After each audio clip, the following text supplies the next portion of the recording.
Yo, what is going on, everyone? My name is Nick, or the Notorious Fantasy, and today I am joined by my co-host Lucas Kaser, and today we're going to be talking about this is the second episode of the podcast, Murder Your Bookie. Hopefully you guys ended up enjoying week one, or not even week one, episode one. We talked about the AFC. In this episode, we're going to be talking about the NFC. We're going to be talking about prop bets. We're going to be talking about win totals, all that jazz here before the season starts. And then during the season, we're going to be posting every single week talking about best bets for the week, as well as maybe some player props and whatever we find to be interesting for the given week. So before we get into it, Lucas, you can say something here. Well, I hope everyone took if you didn't take any of the bets, at least hopefully you just took the Jets bets that we said, because those are the ones that are guaranteed to hit. There's no way they're good. So hopefully you took that into account. I would say I feel more confident about I don't know, they're pretty even, but I do think there's a lot more in the NFC because a lot of them we were kind of on the fence with in the AFC, but I think the NFC has a lot more room to work with here. Yeah, for sure. So we're going to start off here. We're going to talk about each division, each team, and give you guys a pick for each team. So we're going to start up here with the NFC North with the Minnesota Vikings. So my pick for the Vikings is Adam Thielen over 6.5 touchdowns, -110. I feel like Adam Thielen has been one of those guys that kind of revolves around the 6 to 8 touchdown mark, but that's obviously with Stephon Diggs on the team. I think with Stephon Diggs departing, over 6.5 seems very good for Adam Thielen. Now, Adam Thielen obviously isn't some guy who's like 6'7", or maybe not 6'7", because that's really fucking tall, but like 6'5", and he's going to just completely grab the ball in the end zone by jumping over the defender. He's not that guy, but he's a guy that could just make a slant route from the 5-yard line and just catch the ball 7 times and score 7 touchdowns. So I think that's definitely in the books for Adam Thielen. I think Adam Thielen is going to have a fantastic year this season, and 6.5 touchdowns just seemed a little too low for me for Adam Thielen. So what do you think about Adam Thielen real quick? Yeah, I haven't projected at 8. Touchdowns are tough because I don't like to be like it.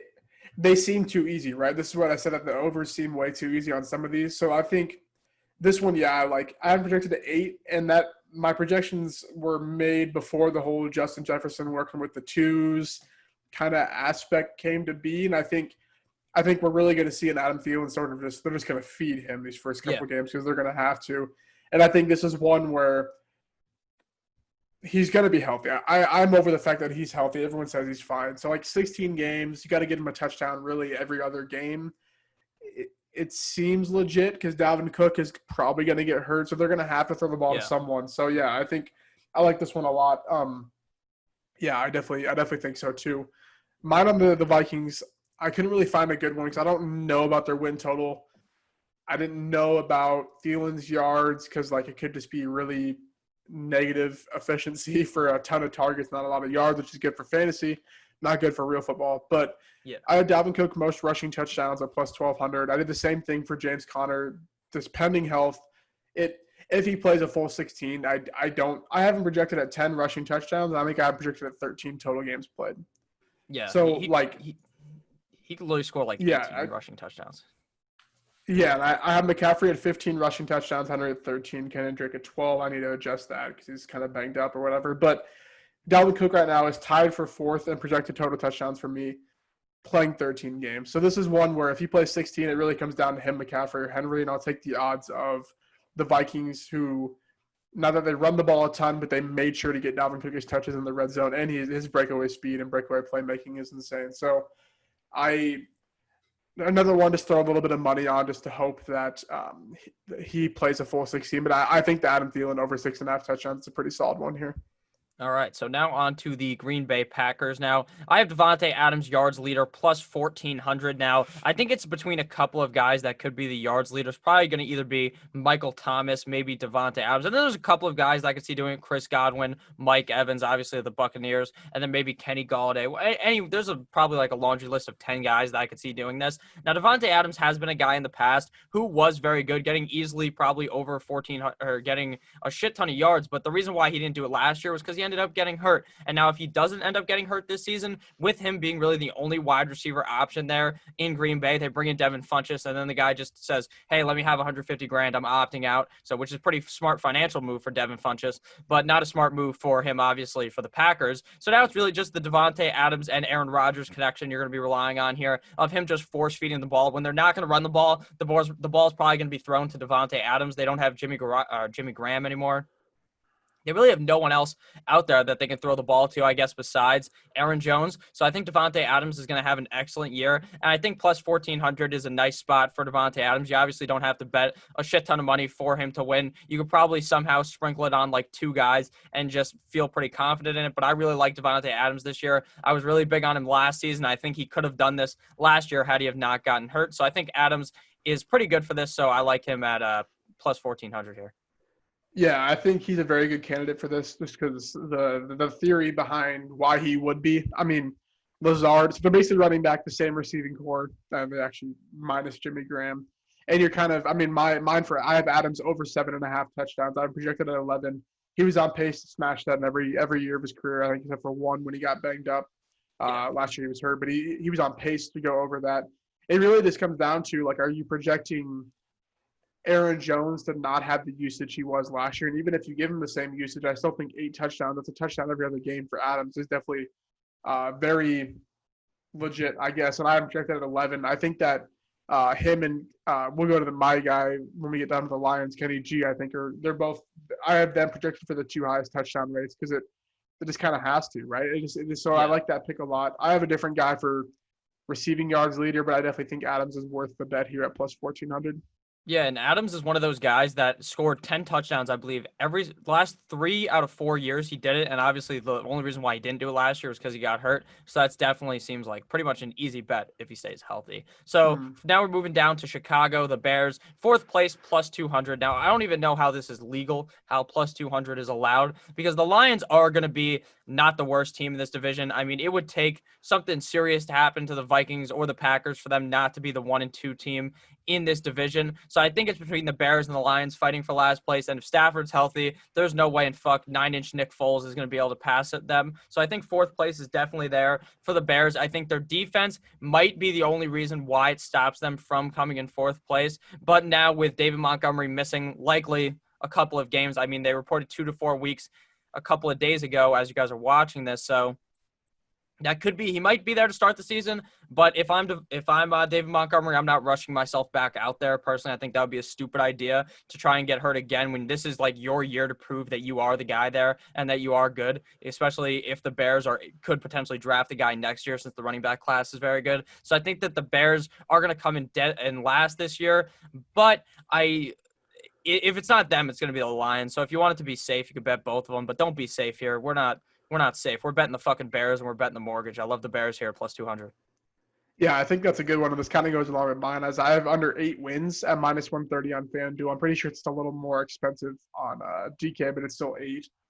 I don't know if it's necessarily like this team is going to suck. I think that I think they're right around the 7 to 9 range. Except I think Nick Foles brings more efficiency to this team, and I think this division is good. It's literally going to be the new AFC South, where it's going to come down to the last week to decide the order of this division. So I think it's more of a throw $10 on the win total, throw $5 on 4th place, because in reality, they could be 4th place at 9-7, because this team, they could just be a big group of 9-7. So I definitely like both those there. And yeah, it's weird because you'd think 4th place, this team sucks. Under 8 wins, this team sucks. And I don't even know if that's the case. I really think it's just going to come down to division record, and I just don't know. I don't know necessarily who to pick to win the division, because the Packers are going to regress. The Vikings are just kind of sitting at that 8 to 9 wins, but they lost a bunch of secondary pieces. The Lions, Stafford's back, so yeah, more often than not, just take a team with less upside and less pieces to get it done. So I like those a lot there. Yeah, and I mean, Matt Nagy seems like kind of a dumbass, if I'm being completely honest with you. So for sure. Now on to the Detroit Lions, the final team here. I got them at over 6.5 wins, minus 143. Now, obviously, you're laying a bit of juice there, but I do like the Lions a lot this year. Last season, they were really, really fucking good. I think they beat the Chiefs or they almost beat the Chiefs early in the season with Matt Stafford. And I think if Stafford is healthy, he obviously took the precaution of not playing all 16 games. Normally, Stafford is the kind of guy, we saw that the season prior where he gets hurt, he hurts his back, and he's like, let me wheel myself out there. Let me try to be great. But instead, he was like, you know what? Let me just sit out. Let me be safe for next season. And that's what he did. So over 6.5 wins is definitely possible for the Lions. Now, it is going to be hard because their defense is not very good at all. Even with them drafting, I think they drafted Isaiah Simmons. That's not going to fucking help at all because the Lions defense is still just complete and utter booty cheeks. So they're probably going to be getting screwed over in that department. But Stafford will be able to throw them out of the game. They're not really a team that's super run heavy at all. Obviously, they add DeAndre Swift as another asset to the passing game. And reports are now TJ Hawkinson initially he comes out and he's like, I'm not feeling 100%. And then they show these practice clips of him making the defense look silly. Now, it's probably not that hard to make the Lions defense look silly in practice. But I think at the end of the day, the Lions over 6.5 is definitely possible. And if there was any other bet I'd lay for them, it's probably that they finished third place in the division. Yeah, I think the wins is tough for me because the defense is just not good. So I would probably lie more win the division because they're like plus 600. And like I said, I think anything could happen in this division. So yeah, I guess I don't know. 7 wins. Yeah, it seems good in theory, but I think what they did with Stafford last year, it's not repeatable because if it was repeatable, he would not be going as the QB 13 in fantasy. They would not have a 6.5 win total or like it. So it's just kind of inefficiencies there. But mine is Kenny Galladay, most receiving touchdowns. Like I said, I have him and Adams both projected at 11. Most projection places have Kenny G anywhere from the number 1 to like the number 5 range. And I don't know. He had 11 last year. And I think where it's being overvalued is people are like, he had 11 without Stafford, so he's going to have more than 11. And I don't think that's the case. I just think he's a lock for 10 is kind of the way I view this because I love Marvin Jones. Marvin Jones will get super value in fantasy. I have him ranked pretty high compared to ECR, but I think he will get hurt. He will not play the full season. And then you're really relying on Hawkinson, who's been good but kind of banged up in camp, Amendola. So 2,500, I kind of like the stack of him and Adams for touchdown leader because I really just don't know who is close. I have Tyreek at 10, but like that's pretty boom on Tyreek. Like Michael Thomas will regress a little bit with Sanders there. So I really like the Adams and Galladay. So I'm hoping we can get those in what we actually place. But yeah, I think this division has a lot of good bets that are still kind of undervalued for sure. Yeah, definitely. Now on to the NFC South with the Saints, the Bucks, the Falcons, and the Panthers. Now, this is going to be a very fun division this year, obviously, with Tampa Bay, Tom Brady. So first, we're going to be talking about the Saints. And I got Michael Thomas over 1,375.5 yards. Now, even if you think, now this is minus 105. So even if you think Michael Thomas is going to regress, like, how does he not get over, 1,375 yards? I just really, unless he was to get hurt, I don't see a way that he regresses because even when Drew Brees was hurt, he was still playing good. And now they have the W-eater Jameis fucking Winston as their backup. So imagine if Drew Brees gets hurt, Michael Thomas may score 2,000 fucking yards. All I know, I mean, literally Jameis Winston will throw the ball to him, the defenders, he throws it to everyone. So his yards could go even crazier. So I think that Michael Thomas, pretty safe pick over here at over 1,375, which seems kind of crazy because that's obviously a high total. But when you're seeing that much volume and you're going down the field, obviously he's not one of those guys that's going super down the field to catch the ball. He literally just catches slants every time. It's like he's playing Madden or something. They just audible the slants every single time, and that's just all he does. But at the end of the day, it works for yards. It works in the NFL, and it worked for the Saints last year. So unless Michael Thomas is playing against a super defense every single week, which they're just not going to because they play in a division that is very score heavy. They're going to be playing a lot of games that are going to be back and forth affairs, score repeatedly. And if Alvin Kamara is still, even if Alvin Kamara is great, I still don't even see a way that Michael Thomas doesn't get over 1,375.5 yards. Yeah, I projected at 1,380 right now. Yeah, I have him switching to a little bit more run-heavy attack, I guess is why it's a close margin, but I definitely think this is a good bet here. It's a high number to reach, but I think the process behind why you would do it is very sound, I guess, on it. And that's what you're going for a lot with these is it makes sense in process because, I mean, we can't predict how many yards they're actually going to get. That's not possible, right? And so, yeah, I don't mind that at all. I'm kind of going along with mine is I have Drew Brees over 3,900 passing yards on DraftKings. And I know I just said that I have him switching to more of a run-first attack, but I think the last 4 years he either hit that or last year was on pace to hit that. Yeah. And I think part of the thing that's being undervalued is there's been no competition in this division, really, for as long as the Well, the year the Falcons were Falcons went good. to, yeah, like they went to the Super Bowl or whatever. But like before that, really, like it was the Saints were just taking over, right? And I think the more competition this year means they're going to have to compete in more games. And I'm projected at 4,367. That is me saying that I have them switching to more of a run first team. But he came out of retirement. He openly said they pulled him out of retirement. He didn't come out of retirement to hand the ball off. He came out of retirement to go for a Super Bowl, to go for an MVP. And I think Yeah. giving him 400 some yards of improvement here, even if you look at other books or other projections, it's right around the 4,000 mark. I think that's definitely one that he will hit. So I kind of like the stack of doing the MT and Drew Brees there, to kind of keep consistent to where they were last year.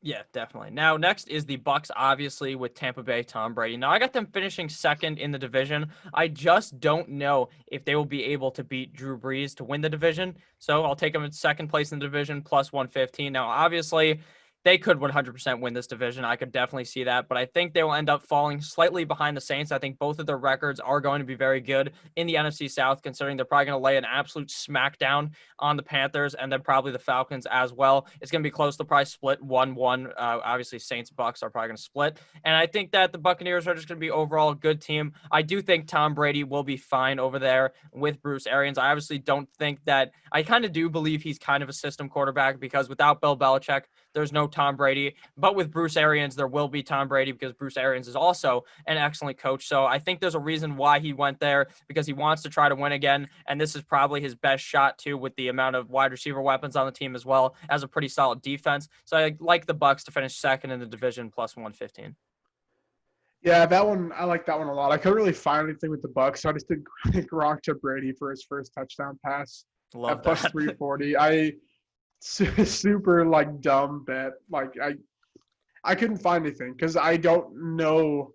The range of outcomes on this team is crazy. They could be an 8-8 team, or they could be 16-0 because this team is stacked. But we just don't know how it's going to work out. So more often than not, I would just say fade those situations. So yeah, I guess if you want to have a little fun, just go Gronk to Brady for his touchdown. That's definitely a fun one. So next we got the 28-3 team, the Atlanta Falcons. Now I got passing yards leader Matt Ryan in the NFL. Now this one plus 500, so obviously the odds aren't really too heavily like in your favor. Obviously you probably want something higher than that. But at the end of the day, they were the most pass heavy team in 2019.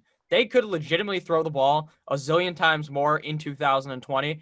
And I would be surprised. I would be shocked if they were not inside of like the top 3, top 5 in passing attempts. And I think that Matt Ryan just has so many weapons there. Obviously, I love Hayden Hurst. I love Julio Jones. I love Calvin Ridley. I just don't see a way that they just start to run the ball. I know they bring in Todd Gurley, but Todd Gurley's knee is going to give out like 5 weeks, and they just don't run the ball enough for it to even make sense for them to have even brought him in my opinion. So I think that Matt Ryan is going to throw the ball a million times. I think he's going to throw a million passing yards. I think he's going to be good in fantasy. I think this is a very good bet at plus 500 for Mr. Matty Ice. Yeah, he's projected. It's actually plus 800 on FanDuel. I was going to let you know because we're definitely placing that one. I have him projected. Okay, so I'm projected for 600 more than the next highest. This team is going to run an absurd amount of plays, and Yeah. people don't have to believe me, I guess, that they think that, but they will. So 40, relatively, you want to like a range of outcomes of like 4,500 is definitely in play, and that's why I have Matty Ice over 49.5 passing yards on FanDuel. So I like that one a lot there. I have a different guy for passing yards leader, but I definitely think if we combine both of them, then we definitely will see some good return on results there. But yeah, the process behind that makes 100% sense.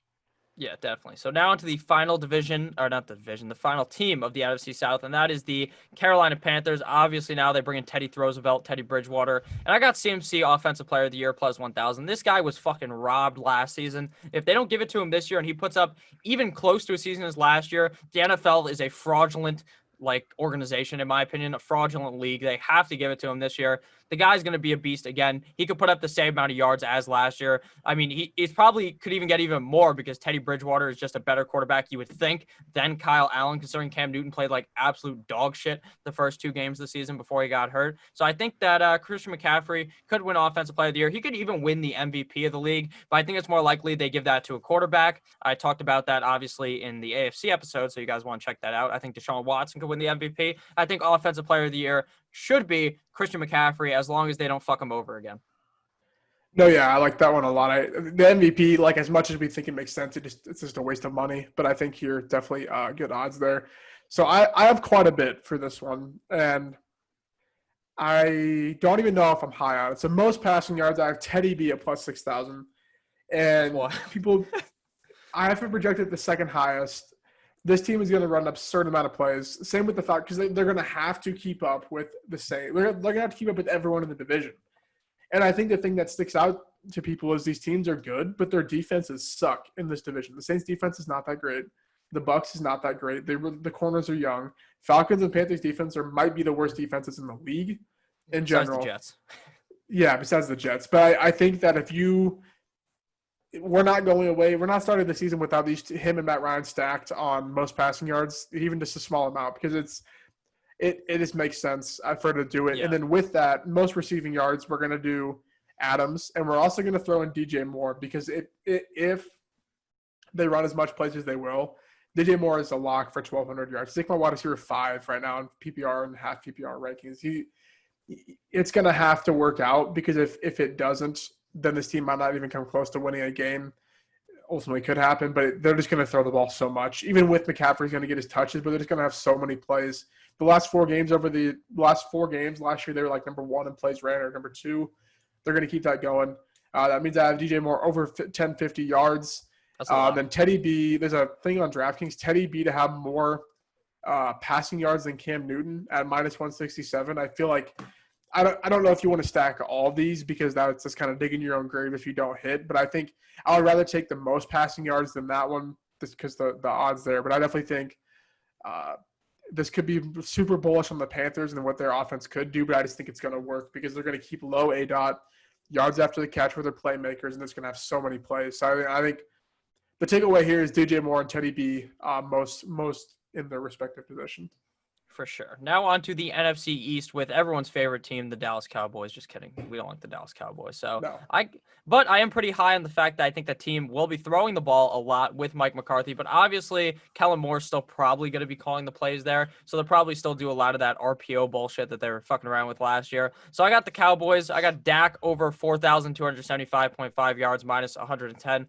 Now, even if they aren't very good, typical 8-8 for the Cowboys, Dak Prescott's still going to throw the ball a million times because the wide receiver core there is just so good. I have no idea which wide receiver will end up with the most yards or most touchdowns at the end of the season. It could be Gallup, it could be Cooper, it could be CeeDee Lamb in my opinion, but that's not going to matter at all because that's why, in my opinion, in fantasy, you fade the 3 wide receivers and you just take Dak if you want a piece of that offense, or obviously besides Zeke. I think Dak is going to really tear it up this season. I think he's going to look good again. I think 4,275.5 yards is definitely possible for Dak. He's definitely getting over 4,000, so it's around that range where I think it's possible for 4,000 to like 4,500 passing yards for him because he's obviously also going to get a bunch of rushing yards. Yeah, no, their offense is going to be electric, and that my pick might not seem like, why the hell would you do this pick if you just said their offense was going to be good? I have under 10 wins. This is on my books. It's at 9.5 right now. I don't advise doing 9.5 because they could ultimately hit 10 wins, but they're not hitting 11. So if you see 10, smash it. But it's more the aspect of like, don't fall. Okay, the Football Outsiders mean projection, meaning their average projection, they do this every year, 8.8 wins. Chidobe Awuzie, now their number 1 corner, was the 3rd most yards allowed on double moves last year. Coaches are smart. They're just going to target him on double moves. Their defense, which they have a good front 7, we're not saying they're bad. They were top 8 in pressure the last 3 seasons. So you're replacing, you're taking this front 7 and you're already being top 8. So you're not getting anything more. They lost Michael Bennett and Robert Quinn, who had 18 sacks and 61 hurries. So you're asking Everson Griffin to fill that. Okay, cool. He fills that. You're the same as last year. And I know vacated production is a little different on defense, but it's still the concept of they've already had a good front seven, so you can't say like, oh, we have a good front seven because you're already expecting that. And their rest edge, meaning days rest between certain games, is -1. So you're already giving that a negative there. So they're like the Browns, and I know like their team could be good, but I'll see it when I believe it, and I will go down if they do get 11, 12 wins. Okay, I'll say cool, you proved me wrong once in the last 24 years since you won a Super Bowl. So like it's just if you can get it at 10, get it at 10, because for them to go 11, they would have to destroy this division, which they never do. They would have to. I think they had a couple games against the Ravens. They have the Steelers. They like these tough games that they're going to have to pull out of them. And I know their offense is good, but their defense, their corners are not good. Like you have to have corners. Trust me, I know. I've watched the Broncos since Peyton Manning. They've had one good corner, and they just get destroyed at the second corner who isn't good. So I know that it's a big factor for defenses.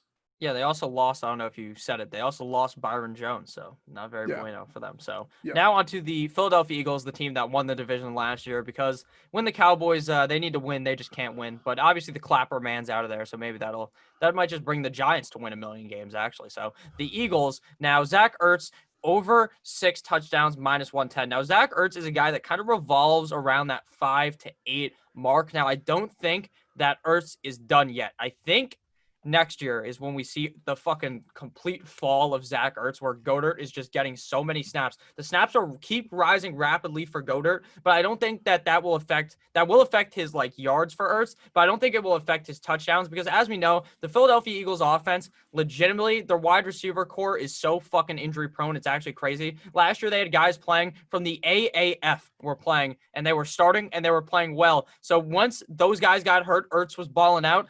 I would project Alshon Jeffrey plays like 5 games. I would project Deshaun Jackson plays 1 good game, and then which is game 1, because every single year, week 1, this guy literally just takes the defense, hits him with the 1-2 Floyd Mayweather, and then walks away and never does anything else the rest of the season. So that's definitely out of the books for Deshaun Jackson to do anything. So I think that it's definitely possible that Ertz scores over 6 touchdowns. -110 definitely seems like a pretty solid bet. I mean, he's either going to score 5 or he's going to score like 7 or 8 to me. So I'll happily take that bet with Ertz over 6 touchdowns.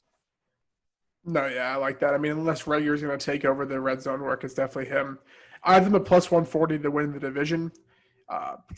For some reason, they signed the best D tackle last year. They signed Darius Slay, and the team is worse, I guess. They lost Malcolm Jenkins, but like you make up for that in the players you sign. Yeah. They won the division last year. They had nobody on their offense, and they won the division last year. Yeah. We have to imagine that adding Rager, Deshaun Jackson's back, these other guys have to help. So it's yet again, the people are just over-evaluating what the Cowboys actually will do before they actually see them do it. So I like the +140 there. Yeah, I like that as well, considering they won the division last year. So next team up here is the New York Football Giants. I live in New Jersey. I know what the Giants are like. I know the fans are going to talk them up to somehow being the best team in the division, but they just simply won't. Joe Judge is a real alpha guy, though. I love the clips of him in practice where he made those guys wear fucking tennis balls on their hands so that they don't hold on to people. That's just a real alpha maneuver for Joe Judge, but I don't see them finishing inside of the top 2, and I cannot see them finishing last. So 3rd in the division, +118. Now, it's entirely possible that either the Eagles or the Cowboys completely crumble, but I don't think that's going to happen, and I just think the Giants are locked to finish at 3rd in the division, +118. I think Daniel Jones steps up and plays better. I think with Saquon Barkley obviously coming back to be completely healthy. Obviously, he got hurt last year, but the guy's a freak. He's a monster. He somehow comes back. Like the injury says 4 or 5 weeks. He's back in 2. He's just that good of a player or that healthy of a guy. So the Giants, 3rd in the division, definitely seems possible. The defense being kind of pretty shit. Obviously, they draft some guy early. He gets hurt. It's just the luck of the Giants. So 3rd in the division to me seems very possible for the New York Football Giants. No, yeah, I like that one a lot. The Redskins are terrible. I don't think they're going to catch them there. So I have 2. I have under 6 wins at plus money. I believe that's on DraftKings. Okay. Yeah, and then another first win, kind of like the Jets one, is week 6 against the Redskins. They open up against the Steelers. No way. Then they go to Soldier Field. No way. No. The Niners. No way. Then they play the Rams and the Cowboys before they play the Redskins. So I think it comes down to those Bears and those Rams games. I think the Cowboys, the first matchup against the Cowboys, I don't think they can get done. So I like the +700 there on the Redskins. You're basically narrowing it down to Can they beat the Bears at the Bears Stadium? Probably I not. don't know. In week 2, that seems kind of early. And if you don't even think they can beat the Redskins in week 6, you go to week 9 where they play the Redskins again. Throw a little bit on that too, and I think that's definitely possible. But I like the week 6 and the under win total here. Yeah, definitely. And plus, do you know if there's going to be fans at the Bears games? That also depends. Because I don't know. Because the Yeah, NFL, the way they do this is so dumb. It should either be every team, in my opinion, it should be every team has fans or every team doesn't have fans. So you're kind of giving some teams unfair advantages, but I don't know. So now onto the Washington football team, no longer the Washington R words. Last in division is my pick for them, minus 129. I mean, come on, this seems like a lock as well. I mean, unless the Giants just completely shit the bed, there's no way the Washington football team finishes as anywhere besides last place. Now, something interesting to note about the Washington football team is when you draft their defensive fantasy, it just says football team. It doesn't even say Washington on NFL.com. So I just found that really. funny. Nice, interesting tidbit of information. I think one of my friends drafted them because it said football team, and that was pretty funny. So Washington, garbage ass defense. The offense should not even garbage defense. I'm kind of lying. Their front seven is pretty good, but overall, don't think they're going to be that good. I think the other teams in the division should be able to smack them around. So I like the Washington football team to finish dead last in the division, minus 129. No, yeah, I definitely think that's some weird odds. I would think it'd be a lot more than that. So I like that bet quite a bit. I have under 5 wins. I don't really love anything else, but I think they could finish 6-10, but I think ultimately they're a 5-win team. So you just take the push there with the chance at the under, but not much value there. Yeah, definitely. Now on to the final division of the NFC, and that's talking about the NFC East. We already went over the East. So the 49ers, I got over 3,700.5 yards for Mr. Jimmy G, I believe that is. Maybe. Yeah, I think so. Over 3,700.5 yards for Jimmy Garoppolo. I didn't even write it in correctly. Now, why do I say this? I don't even believe in Jimmy Garoppolo. I think Jimmy Garoppolo is absolutely – they're just going to run the ball a million times. But I think – that if Deebo Samuel comes back healthy, which seems like he may even play week 1 now, that's kind of an optimistic call in my opinion to say that. But I do think that even if they're running the ball a lot, that Jimmy G will somehow just get over 3,700 yards. I mean, Kittle could easily get 1,000 yards plus this season. And I think that the other wide receivers will get theirs, and over 3,700 seems good, but I wouldn't be surprised if he was slightly under there at like 3,500. I don't really think he's going to be a very good fantasy quarterback because I don't think he's going to be throwing that many touchdowns, but I think he's going to be throwing a decent amount of yards every game, so I got Jimmy G over 3,700.5 at minus 110. What do you think about that? Because that was a pick I was going really back and forth on the over and the under. Yeah, I looked at it. I think it's pretty consistent to where he should finish. I mean, I don't think he finishes like completely over, but I think that's definitely a solid line for him there. I didn't really know what to go with here because the running backs, they don't have any props because they're so up in the air. I went Titans versus Niners Super Bowl plus 8,000. Totally just a throw a dart, long shot dart play there. I really think the Niners return. The Saints every year we can do this. They'll go to the Super Bowl, they'll lose in the playoffs. I don't think the Bucs are good enough to beat the Niners when it comes down to it. The Packers are going to regress. I think Seattle's going to regress a little bit in terms of like in the playoffs. They can win the division. I know you picked them to win the division, but I really think this Niners team is just legit, and I think they can return. And then obviously I have the Titans going, but I wouldn't advise like taking too much into account with this. It's more a long shot, if anything. Yeah, I mean, the Saints are definitely just going to run into the buzzsaw of the Vikings eventually in the playoffs and Yeah. just lose. So now the next team to talk about here is the Seattle Seahawks. I got suckered into them last year. I always believe in the Seahawks. I just believe too much in Pete Carroll and Russell Wilson. So I thought they were going to win the Super Bowl last year. That was kind of a crazy take. I said, fuck it. You know what? I think Seattle's going to do it. They didn't do it. They lost to the Packers, but that was fine, you know. They lost to the Patriots a couple years ago because, you know, why run the ball with the best running back in the game at that point, or one of the best? You know, just throw the ball. So I have Seattle to win the division. I would not be surprised if they won the NFC, if I'm being completely honest with you. I really like the Seahawks. Now, I understand that they're going to try to run the ball a lot. Now, Chris Carson seems actually kind of more banged up than I previously thought, which is worrisome for the Seahawks. But I think that the Seahawks easily smack up the Cardinals and the Rams. I think the only worry in this division that could potentially beat them is the 49ers. So I'll take them plus 220. That's some solid odds. In my opinion, I do think the 49ers do return to be very good. I just worry that what happens if the defense isn't as good as they were during last season. That's the only worry about them. I think Seattle is a very good team. And I think Seattle will probably end up tying the 49ers when they play during the season, probably 1-1. So I think Seattle could definitely pass them to win the division plus 220. Yeah, I don't mind that. I think it's more of a division. The hashtag let Russ cook campaign. I'm all in on that shit. This is he is the number one quarterback in the league. I know people love Mahomes, but he is the best quarterback, and I don't want to say by a long shot, but I just know the whole narrative of put him on the Chiefs, whatever. I just know that he brings more to this team is not good. Like Tyler Lockett is a receiver because obviously of him, but because Russ is there. Yeah. There's a reason that they could have DK run one route last year and it works. The defense is their front seven. There's a reason they draft front seven every year because it's terrible, right? It's not. They don't have the defense that used to be. But every time everyone's like, yeah. Every time everyone's like, bet on Russ in prime time, bet on Russ in prime. There's a reason because this man can just play football. He just comes back all the time. So yeah, I think it really could come down to them splitting with the Niners like we saw last year and come down to not necessarily the wire in terms of if they win the division, but I think as long as you get them in the playoffs, I think this team always has a shot to go to the Super Bowl, so I don't mind that at all. I have Tyler Lockett over 975.5 receiving yards at minus 110 on DraftKings. Yeah, it's about all I got to say. I mean, it's just disrespect on him. Like, there's no other target competition on this team besides DK. Greg Olson's not going to get more than 600 yards. Will Disley will probably tear his ACL again. Oh, that's so mean. It's true though. Like me and Dwayne were recording a pod. He said every 15, in his career he's caught a touchdown on every 5 targets, and he's gotten injured on every 15 targets. So take that with what you will. But I mean, like I didn't even pull up Lockett's past stats, but it's he's well over 1,000. I don't love this one a ton to throw a bunch of money on it because ultimately if they don't hashtag let Russ cook, he might be right around the 950 range, but I think it's definitely a solid line for him.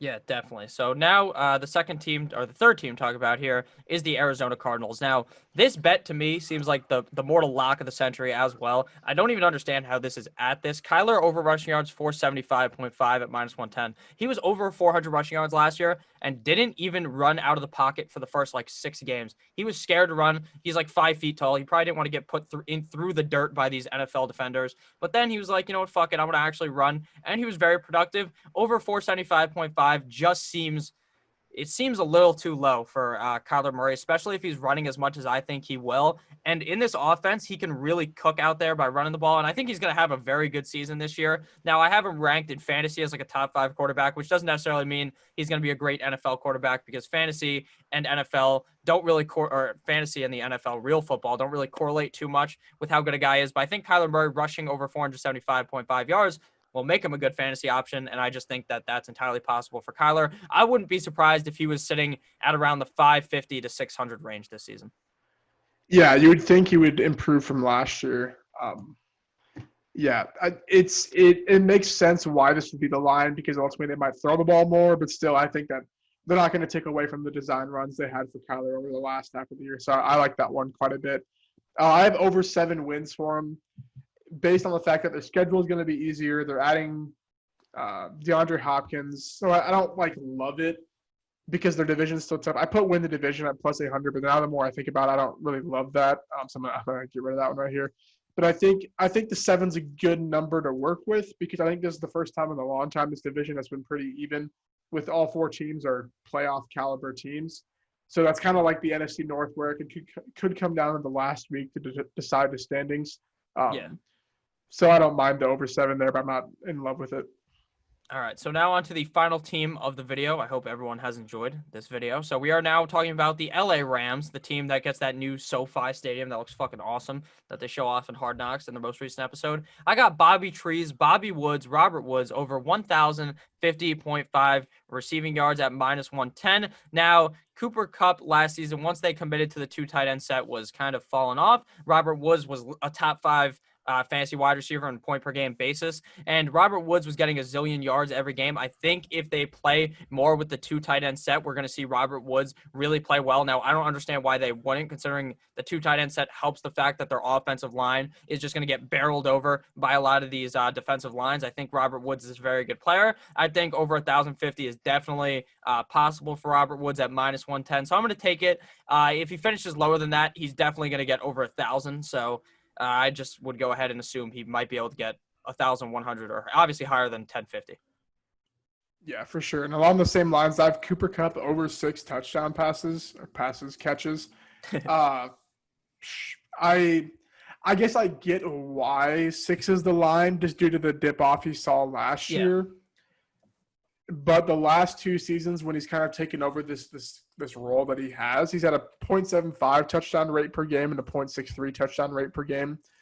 So to me, even if he only plays 14, 15 games, the odds say that he should hit that one. So I think that's pretty low.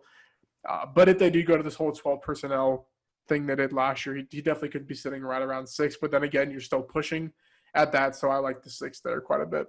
Yeah, Jared Goff also looks at him a lot deep down the field and in like the red zone. I mean, last year he had a touchdown that they called back because he was like 1 yard away and they fucking called him down, which was awesome because then they threw it to Robert Woods and I won my fantasy game. So shout out to that. So thank you guys all for watching this video. I would really appreciate it. Maybe you're listening as well. So if you're listening, make sure to leave a review on the podcast because I literally have like 5 fucking reviews. It has like 5,000 listens and only 5 reviews. Come on, guys. Just go down there, leave a review. Lucas, you got anything to say here before we exit this? Nah, man. Just looking forward to murdering the bookie. And I hope that don't take all of our picks because that's just bad process by you guys. But if you have any questions, reach out to us. I'm excited to do this every week to see how good we think we actually are.